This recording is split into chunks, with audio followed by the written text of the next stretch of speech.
प्राण क्षति कहियो मुमुक्षुता भिन्न भिन्न नाम। हमारे वेदांत कहता है कि 6 संपत्ति है जो हर किसी के पास है, उस संपत्ति को बढ़ा दो, पीछे संपत्ति पीछे आ जाएंगी, इनको परेशान होने की जरूरत नहीं है। तो स्वयं मन को बस में रखना, दम मन इंद्रियों को बस में नियंत्रण रखना, समदम श्रद्धा हर चीज़ पर रखना, माता पिता बड़े छोटे, समाधान, इसी बात पर विवेक से काम करना, न कि उतावला होला, क्रोध करना, चेष्टित करना, उपराम मैंने गलती कोई कर रहा तो उससे लड़ो झगड़ो नहीं, उनको प्रेम करो लेकिन उनकी गलतियों का विरोध करो, सुधार करो। ऐसे मुमुक्षुता, मोक्ष पाने की इच्छा, ये हमारा मूल स्वरूप है कि हम इस संसार में एक कार्यकर्ता की तरह आए हैं, अपना कर्तव्य पूरा करके हमें जवाब देना है। स्वतंत्र नहीं है, जाके पूछा जाएगा क्या करके आए।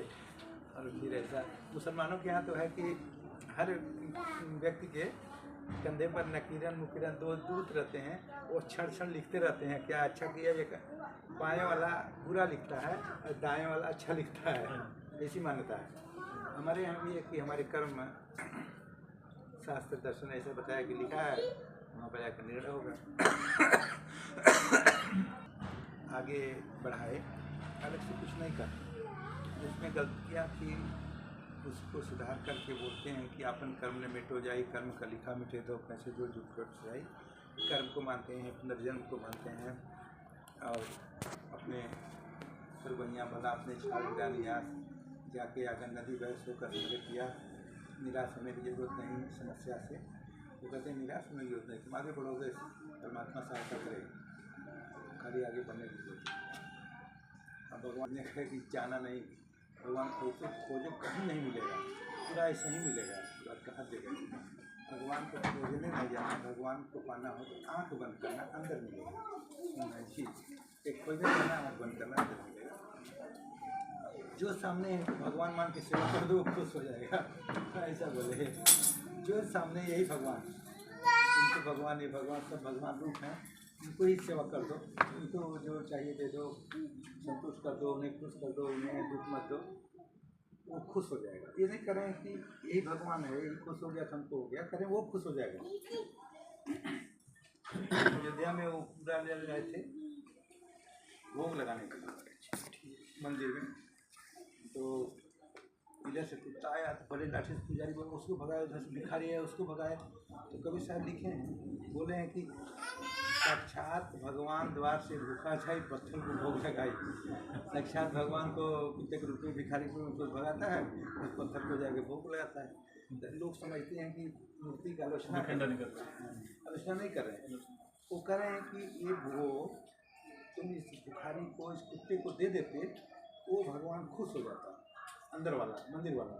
अब तुम इन्हें भगा के उसे जाकर सिर पटको चाहे कपूर झिलाओ, वो खुश नहीं होता, नाराज हो जाएगा, क्योंकि हमारे बेटे को भगाओगे, हमको आके मानोगे तो चलेगा नहीं जी। ऐसा वो उसकी आलोचना नहीं कर रहे हैं लोग, ऐसा मूर्ख लोग हैं कि कभी साहब को आलोचक समझ जाते हैं, कहीं कहीं किसी बात की आलोचना नहीं करते हैं, उसमें वैज्ञानिक तथ्य उसको बोलते हैं। जो हमारे भारतीय दर्शन का यही गुण है, हमारा भारतीय दर्शन है, और भारतीय दर्शन अच्छाइयों को बोलता है, जो उसमें अच्छाइयाँ ग्रहण करना, बुराइयों को जो उसमें कमियां हैं, उसमें रहस्य है, उसको ग्रहण करो, उसको छोड़ो।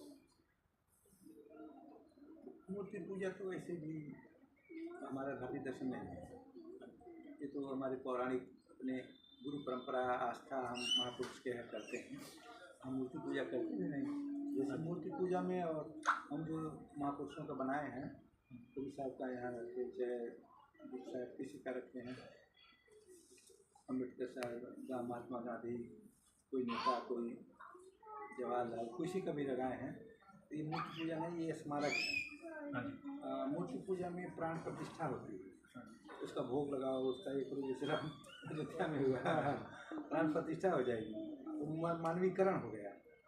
वहाँ उसको भोग लगाओ, उसको पंखा लगाओ, उन्हीं को वो कभी साहब ने उसको मना कर दिया। अपने लिए तो नहाओ धो कर ही नहीं पर आदमी दूसरे के लिए कहाँ परेशान रहो, वो भी भगवान बेचारा वो अतला कर लेगा, उसी ने तुमको परेशान होने की जरूरत नहीं है। एकदम कहा उसको पढ़े फिर में नहीं पढ़ो, सीधा स्मारक बनाओ, उसे राम का बनाओ, सबका बनाओ, कोई बात नहीं, प्रेरणा लो, बन जाएगी।